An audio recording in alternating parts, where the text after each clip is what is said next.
That's me. Yeah. Okay, here we go. There we go. All right, now we can go forward. Yeah, that's good afternoon. I think we're still missing a few. They'll be back. You've All right. got everybody online, Udo. Okay, good. I'm Udo from Yachts International, the importer and distributor for Greenline yachts. The reason I'm here, we've been selling Greenline yachts now in the US for a little over 8 years, and we are coming to the point that we're getting more and more yachts who get resold and, of course, surveyed.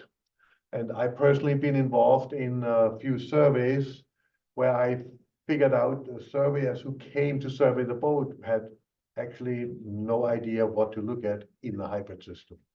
So that's why we are here to do a little introduction. What is the hybrid system? What are we expecting from the surveyor to look at the hybrid system? And of course, we believe that there will be in the future a lot of more hybrid system coming out. Right now, Greenline is still the only, is the first one and still the only production boat manufacturer who offers a hybrid.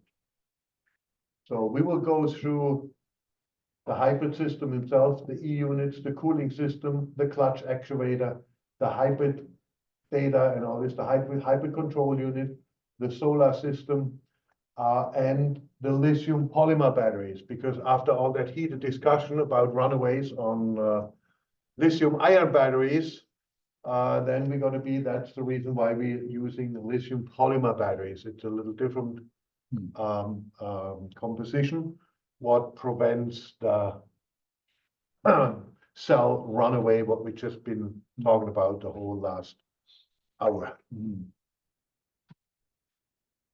So Greenline Yachts was founded in 2008.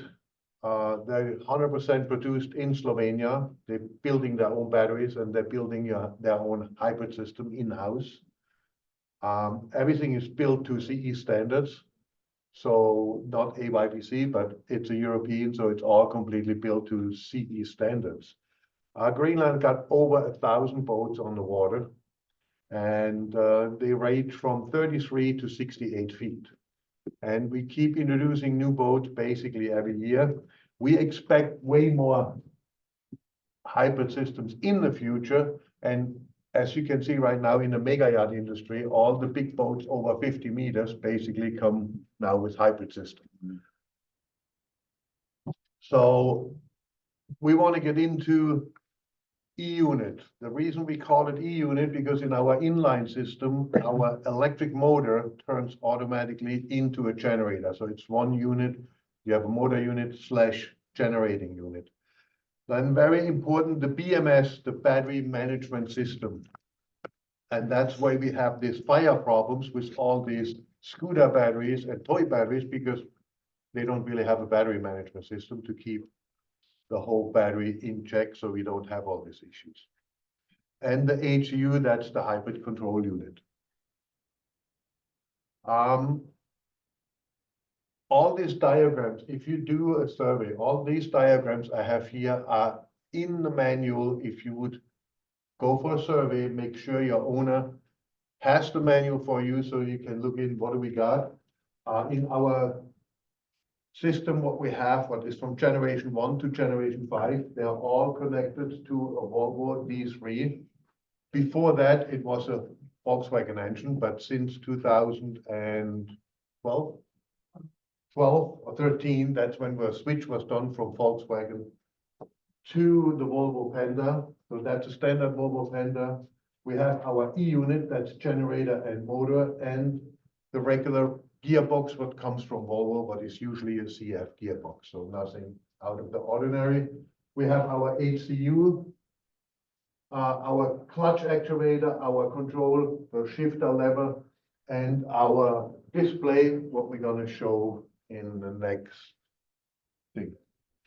Here we have it a little more visible, your regular Volvo D3, your E-unit, your clutch actuator, your CF gearbox, what is on a Greenline, either a straight drive.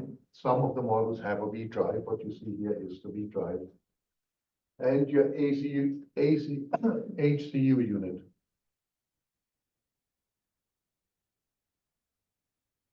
So I took some photos. I hope you can see that. It's in the same color than the Volvo green. It's connected between the motor and the gearbox, the regular standard CF gearbox. All these data is, as I said, when you survey in the manual, where it shows you the motor voltage, the RPMs it's supposed to do, the temperature it should operate, all the way down to the 8 liters per minute at 30 Celsius. And of course, it's a European system. Everything is in metric. It's Celsius on the display. So we don't have the standard system integrated in that. That's a picture I took in the engine room. This is your regular engine C strainer. And then you have a C strainer for the electric unit, because the electric unit, the motor / generator, and the ECU are all water cooled. What is a freshwater cooled system with a raw water side and a heat exchanger. So you see here we got the heat exchanger, where you have our raw water pump. What is a regular membrane pump, comes through this C strainer. Regular C cup goes to your heat exchanger, and then on the heat exchanger, on the freshwater side, we use clear hoses. So you can see the coolant, and it makes it easy if you do have air voids in it, if there is not properly bleed system. If the system is not properly bled, then you could get heat issues in the motor, generator, or in the ECU. So that's why all the freshwater side hoses are clear. And here you see nice raw water side, heat exchangers, freshwater side.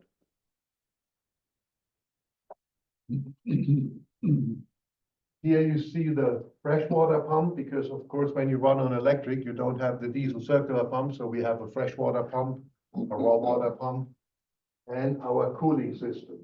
Here we took, I took a picture from the standpipe right here, where you see water level, coolant level is low. It's supposed to be 2 to 4 inches below the top. That's where you fill it. So it's easy to visible see.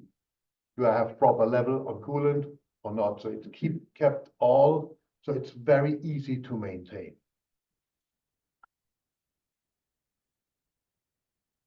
Our clutch actuator. To explain the system, when you run on diesel, your clutch is engaged like a regular automotive clutch. You're running your diesel power through the E unit, what spins it, makes it a generator, and go into the transmission, and you turn your prop with the diesel.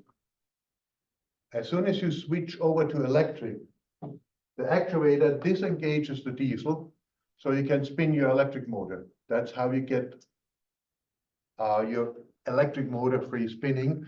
And that's one part where, if you survey a boat, you do have to look at is the actuator is like the regular clutch, hydraulic clutch on a car. You have the electric motor, what pumps your hydraulic side, and it's like regular brake fluid, what's supposed to be changed annually.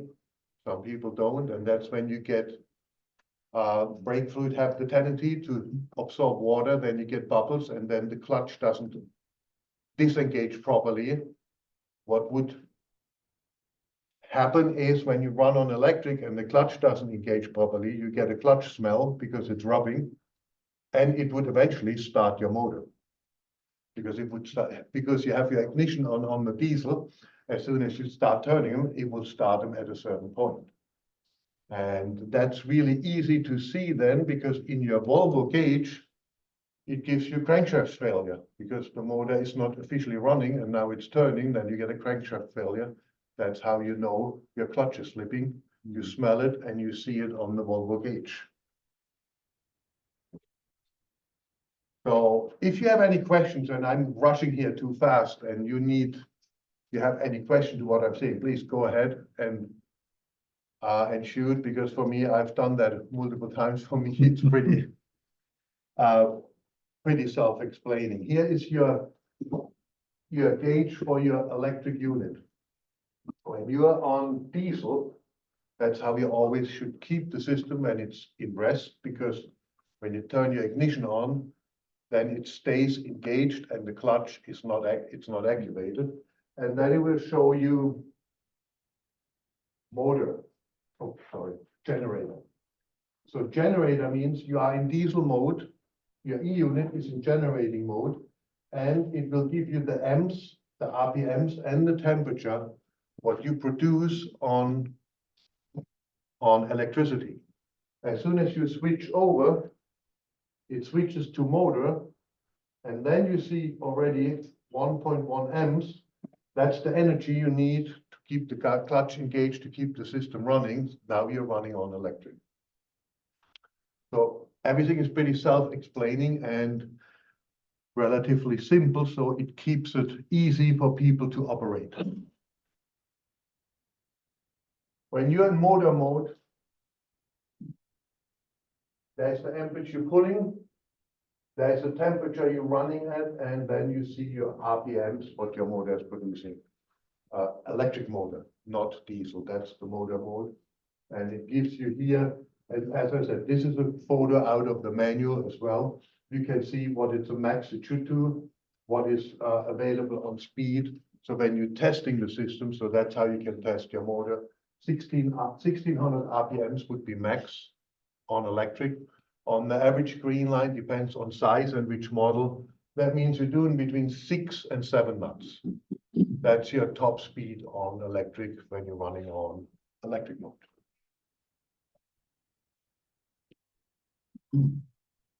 So same thing, if you have a red light, that means something is wrong with the hybrid system, and it gives you an error code right here. So then you can go back in your manual and see what the error code is. That is the most common error code, because we have a breaker for the hybrid system in the breaker board.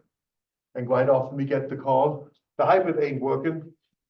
Have you checked the breaker? Because if the breaker is not activated, the whole system will not work. And then you have your error code right here.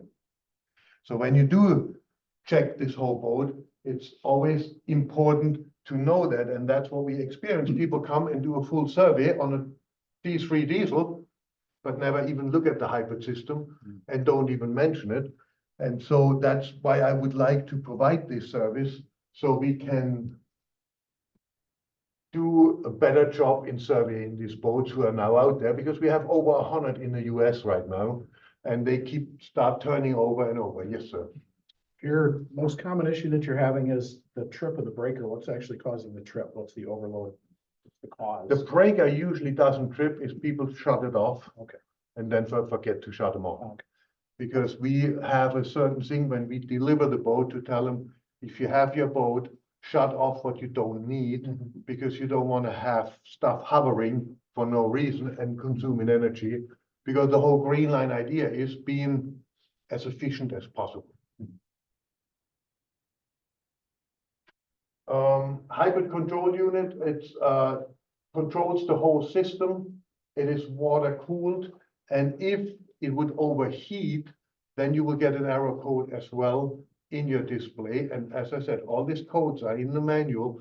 So if you're checking the system and everything is fine, if you're running through the whole system, then that's okay. If you find a code, then you can find them immediately in the manual. And then you can see, is it a breaker?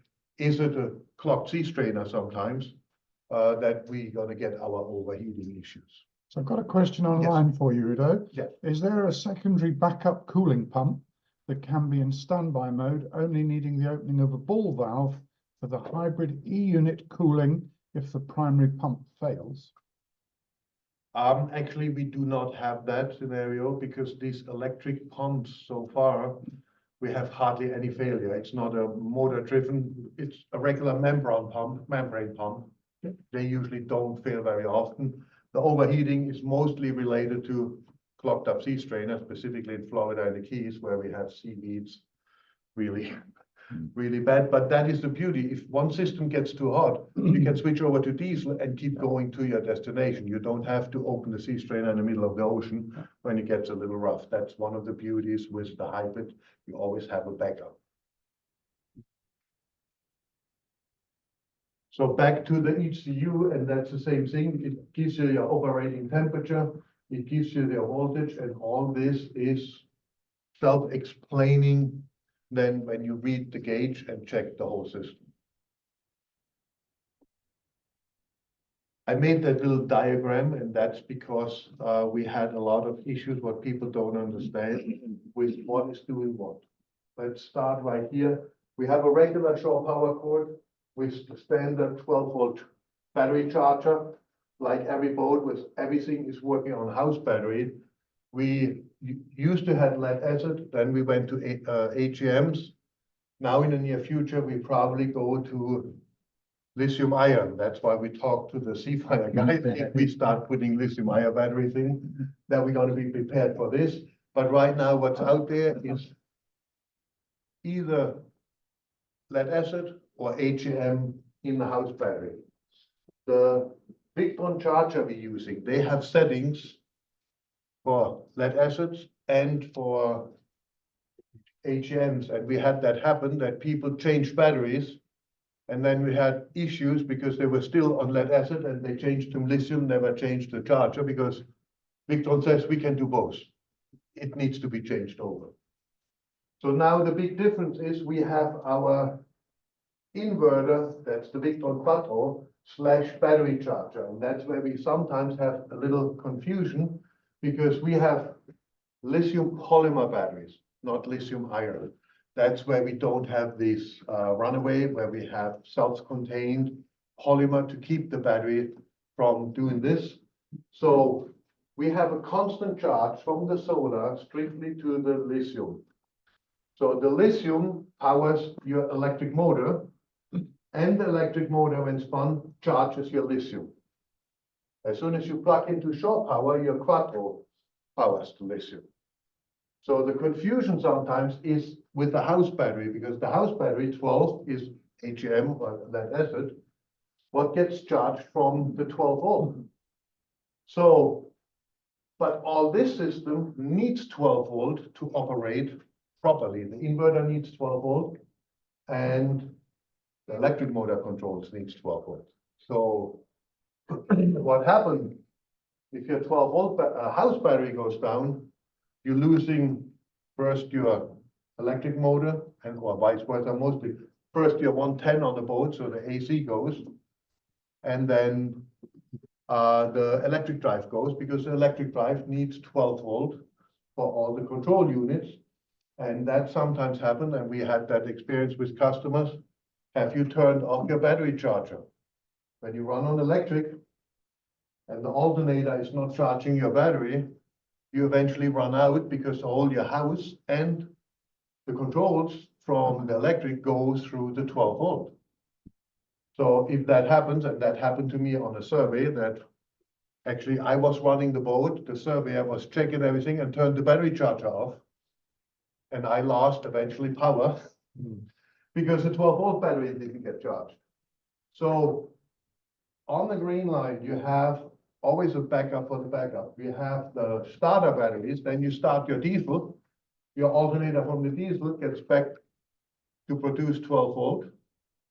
As soon as you have 12 volt back, you put your battery charger on, what gets powered through the inverter, and then you have your loop again. You can turn your diesel off, and your 12 volt system works completely again, and everything is fine. So that's the little details. When you run on electric, you got to make sure your 12 volt battery gets charged. Otherwise, you're going to lose first 110 and then your propulsion. So the beauty here is we have automatic parallel switches. So if your starter battery would be low, you can parallel your bow and stern thruster batteries, because you got bow thruster batteries, stern thruster batteries. They all can be used to restart the diesel. And as soon as you restart the diesel with the alternator, you get the system completely back up and running. Any questions with that particular chart?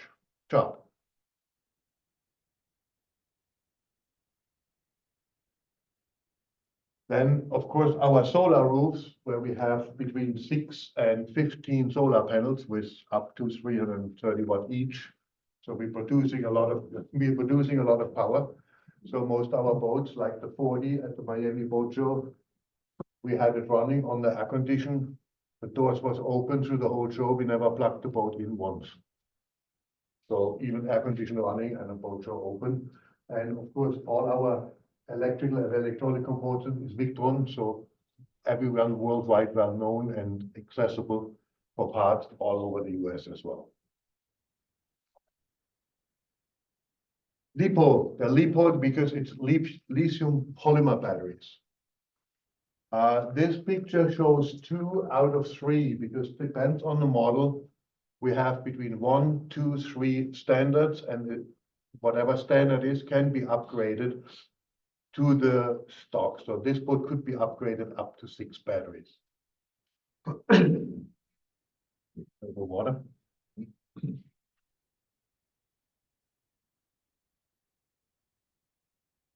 So these batteries all have individual battery management system. And if you have more than one, you got an external battery management system to control your batteries. That's the third battery here. One issue we have with a lot of our customers is, we tell that too, is the battery management system isn't computer. So what happens if you never turn your computer off at home for 3 years? At one point you said, I had it, so you got to reboot it. Boats who get winterized, usually they get shut off in the winter, get restarted in the spring. So we don't have that issue, but specifically in Florida and farther south where boats never get winterized, I have issues where people call, my system is acting up. When was the last time you reboot? What? So when you go to a survey, make sure you tell the seller, please reboot the system before I come so we don't have this issue. And I have videos out there for specifically reboot procedure. It's basically you shut the battery management system down, you wait, you turn it back on, like your computer at home, and that's the same thing. And that's one thing what needs to be addressed, because that is the current issue we have. Even we say it in the delivery, we have these videos out there, and it's in the manual. The system needs to be rebooted at least twice a year. I think everybody does that with computer as well at home. So now we're coming to one of the most important gauge what every dashboard of every Greenline hybrid has. That's the LiPo battery monitoring system. It gives you the battery voltage. It gives you the percentage. It gives you the kilowatt, what it's been using right now.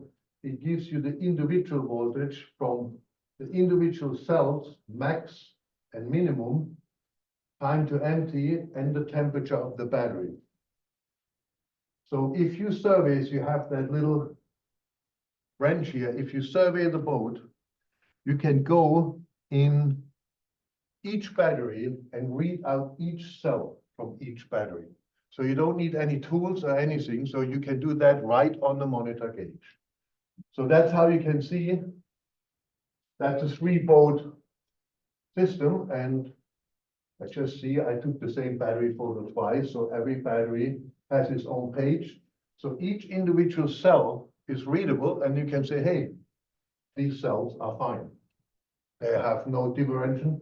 If you have 0.1 voltage, whatever, but there is none below 4, none above 4.2, so that is a healthy battery, all 3 batteries. That brings the next point when people say, I'm going back for a second. These battery, people say, how much is a replacement battery? That's one of the questions.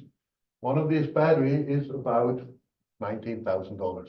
So everybody goes, so, but back to my page here, each battery consists of 15 cells.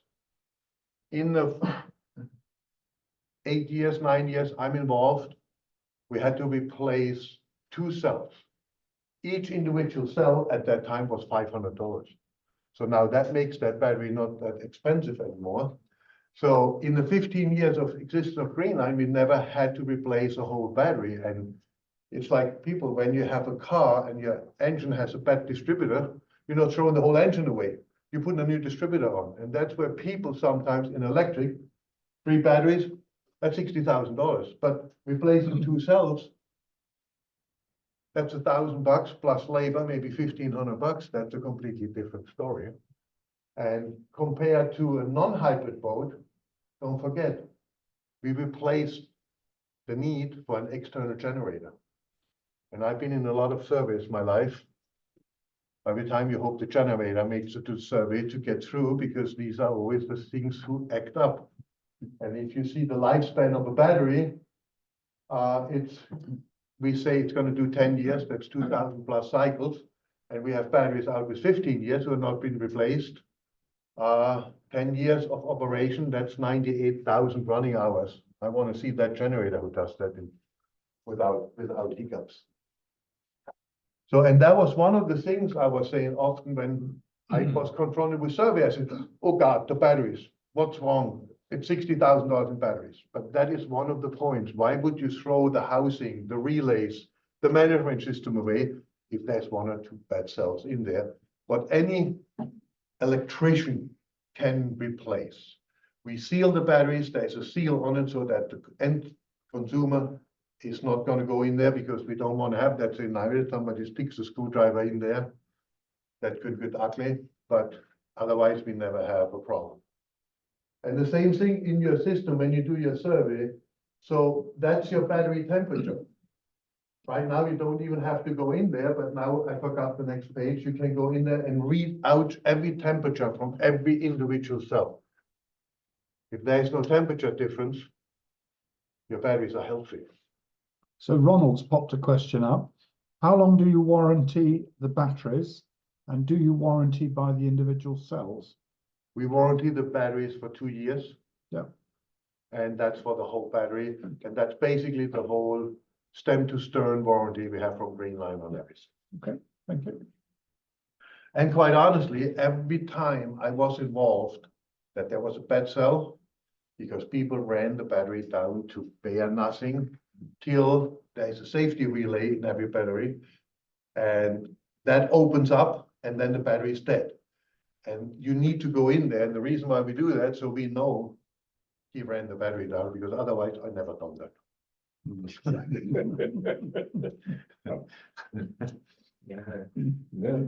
Yeah, and it's very simple. I mean, that's same thing. We can, any marine or any electrician, we can work through, open the battery up,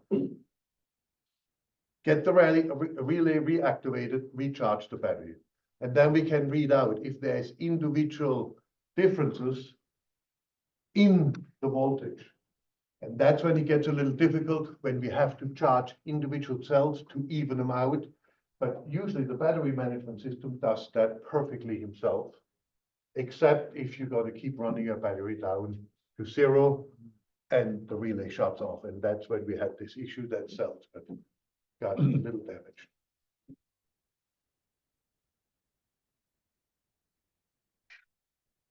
Some of the boats have the Victron GX color display. What makes it really simple to see right now, shore power is 0. When you plug in, you see the kilowatts, what's coming in. Your AC load on the boat right now is 3 kilowatts. Your battery charger is coming in with 660 watt, and your status of the battery. So not all of them have that. If that is not in the boat, it's like, go back here, you can see your kilowatt consumption on this gauge too, and your total amperage. And this amperage and the kilowatt is motors and inverter combined, what you're going to pull from the battery. That's the gauge what comes with every boat. The Victron gauge was optional, so not every boat has that Victron gauge. Any questions in the meantime? All Greenline, and that's another thing, all Greenlines are offered in strictly diesel, hybrid, or full electric. But all Greenline have an inverter system in. And are you all familiar with that Victron inverter system? Because that's where you control your input, what you're pulling, and that's the beauty with the Greenline. If you have, we have 50 amp cords or 30 amp cords. We have double 50s on some of the boats, but you can manage your boat with 1 cord all the time, because if you have it on charger on, and you say you have only 30 amps available, and you're pulling 50 plus, the inverter will supplement, and you can still manage and operate your boat without plugging the second cord in. And then that gives you a good overview if you have weak breaker or you're going to put a pigtail on. I've seen it done going from 50 to 30, from 30 to 110, and plug in a regular outlet. You turn that down to 14, 15, and you still don't blow a breaker, but you still can operate your boat.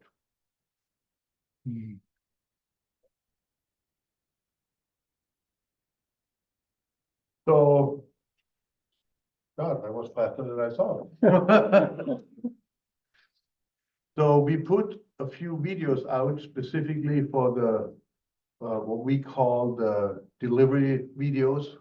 When we do deliveries, some of our customers, we need a lot of time to explain them how to operate a boat. So when we come in with the additional hybrid and all these systems, we found out when we put out videos, it's much easier. So the customer can watch the videos. Of course, it's all in the manual. We all read every manual every time, right? That's what we all do. So that's why I decided to put some videos out there to make it easier for the customer to understand. And still sometimes we get these calls, my AC quit, is your battery charger on because you lost your 12-volt house to supplement or to operate your inverter. So What's the entry-level cost for a Greenline boat then? our smallest boat now, the 33 retired, is the 39. The 39, we're starting between in the high 6 all the way up to 8 if you're gonna go full out. We have a 45 on display here in at the boat show at Bay Bridge. That's a hybrid system Gen 6. We are like at 1.5 for a 45 footer, fully loaded with a hybrid system, anything. So it's not like that we are outrageous over there. If you take the hybrid out of that boat, the hybrid system adds on a 45 footer about 250,000. But you eliminate the need for the generator. So you need the cost for the generator out, and you never need to listen or maintain or deal with the generator because you have two 15 kilowatt E-units. So you have 30 kilowatt of generation. Standard, you have 35 kilowatt of battery power. So you can run your air condition, your whole boat overnight and everything without ever worry about electricity. Questions? Make a Interesting. small version of that. Pardon me? You make a small version of it for a sailboat. Right now, no, Greenline builds their own hybrid system, and we have a big problem. I could sell way more boats if they could build more hybrid systems. The way how many boats we can sell is basically limited how many hybrid systems they can build. We sell some of the Greenlines in diesel. Some customers who say likes the boat and still sell them a boat because we can't get enough hybrid system built. We've done some electric.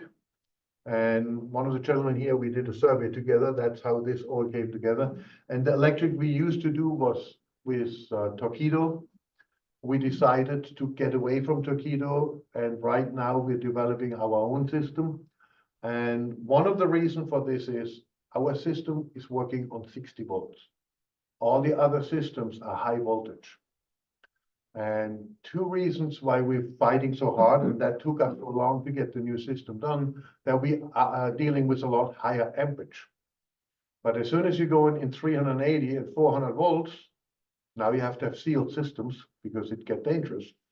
Plus, for example, the Torqeedo systems, we were not able to charge the drive battery with 4 or 6 solar panels because how do you get up to the 400 volts?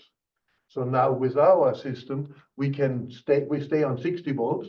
It's safe, so any marine electrician can work on it. We don't need any special training. It's not dangerous, and we don't have the fear from some of the new systems, even talking 800-900 volts. That's a completely different game. Plus, how do you transform 5, 6, 10 solar panels to 800? You can never charge your drive battery. Because if you're going to upcharge it, you drop in a bucket, you never get that battery charge. So these are the two main reasons why we're working so hard to keep ours below 100 volts. That makes a lot of things much, much simpler. And of course, we had one experience where we tried, there was a 680 volt system. And one of our experiences is the amount of energy you need just for the cooling pump, because now you need water-cooled inverters, water-cooled batteries, everything gets water-cooled. So now you're having sea strainer, you're having cooling pumps, and the amount of energy sometimes what you drain just to manage the inverters is mind-blowing. Parasitic load. Hmm? Parasitic load. Par- Parasitic load. Parasitic load. Okay, yes. So, and the thing is with our hybrid system, when you shut it down, there's no pump running. The inverter, the batteries, nothing need water cooling. And that's, or liquid cooling. And that is one of another big advantage. When you're out in the islands, you're not burning through your battery, just sitting there doing nothing. Any other questions? No, Udo, thank you very much. Okay, thank you. Excellent, thank you. And if you ever have to survey a Greenline, don't hesitate, contact me and I can give you some tips what to look for or not if you're doing the first time to make sure we get a proper survey for the buyer and for the seller. Thanks, Thank you, Udo. guys. Thank you.